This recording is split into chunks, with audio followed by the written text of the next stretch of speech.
Manoj ji, Supreme Court has granted interim protection from arrest to YouTuber Ranveer Allahbadia. कैसे देख रहे हैं आप इस डेवलपमेंट को? सुप्रीम कोर्ट जो निर्णय दिया है और सुप्रीम कोर्ट ने जो टिप्पणी दी है, वो सुप्रीम कोर्ट के माननीय सुप्रीम कोर्ट ने जो भी दिया है निर्णय, उसका स्वागत है। लेकिन कहीं पर एक नियमावली भी होनी चाहिए कि ये अश्लीलता से इसकी हद जो टिप्पणी है, ये अश्लीलता इससे कितनी नीचे जा सकती है। वो टिप्पणी भी बहुत जबरदस्त है सुप्रीम कोर्ट की। तो जो भी गए थे वो सोच समझ के गए थे कि मैं कहाँ जा रहा हूँ, क्या बोल रहा हूँ। ओके, लेकिन ऐसा है कि इस प्रकार के जो भी शोज हैं वो लाइव शोज भी होते हैं, मतलब किसी बैंक्वेट हॉल में या किसी थिएटर में। तो हर राज्य के उसमें भी वो नियमावली होनी चाहिए कि ये पब्लिक शोज हो या न हो। दैट्स वो, जैसे अगर हम पिछली बार भी बोला था कि एक प्ले करने के लिए मुझे सेंसर सर्टिफिकेट चाहिए होता है। तो इस प्रकार का कंटेंट बांटने के लिए क्या वो परफॉर्म होना चाहिए कि नहीं होना चाहिए, इसकी भी नियमावली अच्छे तरीके से हो, ये मैं चाहता हूँ। मनोज जी, आपको लगता है कि इन्फ्लुएंसर्स और कंटेंट क्रिएटर्स जो होते हैं उन पर शिष्टाचार बनाए रखने की अधिक जिम्मेदारी होती है? देखिए, शिष्ट क्या है, अशिष्ट क्या है, ये समझने के लिए हमारी युवा पीढ़ी जो है ओके वो सक्षम है। लेकिन मैं एक बात बताता हूँ कि सड़ा हुआ फ्रूट और अच्छा फ्रूट अपने आरोग्य पर क्या परिणाम कर सकता है, इतनी अगर विवेक बुद्धि है तो हर आदमी ने अपनी विवेक बुद्धि को रखकर मैं कौन सा अन्न खिला रहा हूँ और कौन सा अन्न खा रहा हूँ। तो जो खिलाने वाले हैं, जो कंटेंट क्रिएटर हैं, वो अगर सड़े हुए फ्रूट, कीटक लगे हुए फ्रूट, या उस फ्रूट को अंदर जाने से किसी को प्रॉब्लम हो सकती है, पाचन की हो सकती है, कुछ भी और हो सकता है। अगर अन्न का भी ये गुणधर्म है तो ये भी वैचारिक अन्न है। तो हम क्या पिरोस रहे हैं, ये भी सोचना चाहिए हर व्यक्ति ने। मतलब केवल हम कंटेंट करते हैं और इसको लाइक करने वाले लोग हैं, तो क्या है कि हम जैसा परोसेंगे वैसा लोग लेंगे। तो हमको क्या देना चाहिए और इससे क्या क्या हो सकता है, इससे क्या क्या दुष्परिणाम हो सकते हैं, ये भी विवेक बुद्धि से सोचना चाहिए। ये सारे जो सो कॉल्ड कंटेंट क्रिएटर है उन्होंने, क्योंकि मनोज जी, इससे इससे युवाओं में क्या असर फैलेगी। और युवा के, मैं बोलता हूँ कि 1000 में से 10 लोगों पर भी ये दुष्परिणाम हो तो उससे क्या असर हो सकता है, ये भी सोचना चाहिए।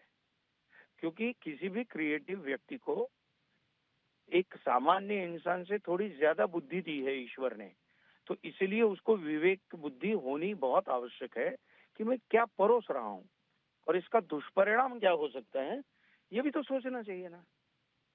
मनोज जी, बहुत से ऐसे लोग हैं जो बोल रहे हैं कि इस कंट्रोवर्सी को अननेसेसरीली बढ़ाया जा रहा है। रणवीर अलाहाबादिया ने 2 बार ऑलरेडी माफी मांग ली गई है। मैं किसी के नाम नहीं लूंगा, मुझे किसी व्यक्तिगत लोगों पर टिप्पणी करने में रस भी नहीं है।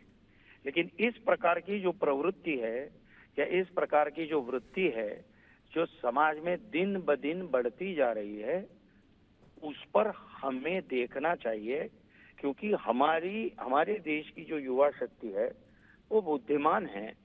उसको अगर 17-18 साल के बच्चों को, वो टेंडर एज है, उस एज में उनको इस इन सारी बातों को हम परोसेंगे तो उनके जीवन पर या उनके जीवन के मार्ग पर क्या क्या प्रॉब्लम क्रिएट हो सकती है, इसका भी विचार हमको करना चाहिए। न केवल हमारे फॉलोअर्स बढ़े इसलिए मैं कुछ भी करूं। ओके, ये जो वृत्ति है ना, ये बढ़ी जा रही है। इस पर कहीं पर कंट्रोल आना चाहिए और हर व्यक्ति ने अपनी विवेक बुद्धि का आचरण करना चाहिए, ऐसा मुझे लगता है। मनोज जी, क्या आपको लगता है कि ऐसी विवादित घटनाएं जो होती है वो एंटरटेनमेंट इंडस्ट्री की छवि को कहीं ना कहीं प्रभावित करते हैं? मैं एक बात बताता हूँ कि इस प्रकार का वर्तन कहीं न कहीं दूसरे रूपों में या दूसरे प्रभागों में भी, दूसरे विभागों में भी होता होगा, मैं ना नहीं बोलता। लेकिन एंटरटेनमेंट के नाम पे मैं कुछ भी करूं, कुछ भी मतलब मुझे अभिव्यक्ति स्वातंत्र मिला है, मुझे वाणी स्वातंत्र मिला है, इसलिए मैं कुछ भी बोलूं, कुछ भी। ये कौन सी हद तक ठीक है? जो चीज का दुष्परिणाम हो सकता है, जो चीज दूसरे के जीवन को कहीं ना कहीं विषाक्त बना सकती है, विषारी बना सकती है, वो चीज को देने से पहले विचार तो करना चाहिए कि नहीं करना चाहिए। मेरा इतना ही सवाल है। एंटरटेनमेंट इंडस्ट्री को टारगेट करते हैं, ये करते हैं, वो एक इसके साथ का एक दूसरा मुद्दा है। बट मैं जिस विषय पर आप बात कर रही हैं उसी विषय पर बात कर रहा हूँ कि हमको भी सोचना चाहिए कि हम क्या दे रहे हैं। जी मनोज जी, मेरा एक आखिरी सवाल है आपसे। आपके अनुसार डिजिटल कंटेंट में ह्यूमर, सो कॉल्ड ह्यूमर और ऑब्ससेनिटी के बीच इसको में अगर आप ह्यूमर सीमा, बोलते हैं, मेरा मेरा मेरा मैडम मेरा एक ही सवाल है मनोज जी, मैं रिक्वेस्ट करूंगी आपसे, प्लीज एक सेकंड मेरा सवाल सुनिए। और मैं चाहती हूँ कि मैं आप हमारे आपके थ्रू हमारे ऑडियंस भी सुने कि आपके क्या विचार हैं इस पे, कि आपके अनुसार डिजिटल कंटेंट में ह्यूमर और ऑब्ससेनिटी के बीच में सीमा कहाँ खींचनी चाहिए? ऑप्शन का अर्थ क्या है मैडम? मैं आपको पूछ रहा हूँ। चलो, ऑप्शन का अर्थ बताइए मुझे कि ऑप्शन इस इंग्लिश शब्द का अर्थ क्या है? चलिए बताइए, आप बताइए, मैं आपको पूछ रहा हूँ। तो ये इतनी तो सामान्य बुद्धि हो सकती है ना एक इंसान को। दूसरी बात, ह्यूमर इसको बोलते हैं कि दूसरे के कपड़े फाड़ो, दूसरे को गंदे गंदे शब्द, अश्लील या जिस भी भाषा का प्रयोग करके एकदम गंद फैला दो।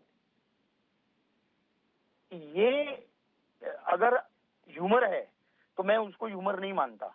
न मेरे भरत मुनि भी इसको ह्यूमर मानते जिन्होंने नाट्य शास्त्र की उत्पत्ति की।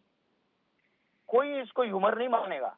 ह्यूमरिस्ट हमारे देश में अति उच्च कोटि के ह्यूमरिस्ट हुए हैं, अति उच्च कोटि के। मैं सबसे उच्च कोटि की अपेक्षा नहीं रख सकता, लेकिन इतनी इतनी हीनता और इतना हीन दर्जा का जिसको आप ह्यूमर कर रहे हैं उसको ह्यूमर मैं नहीं कह सकता। जो भी लोग कह रहे होंगे, मैं उसको ह्यूमर की व्याख्या में नहीं मानता। ये जी स्पष्ट मत है मेरा।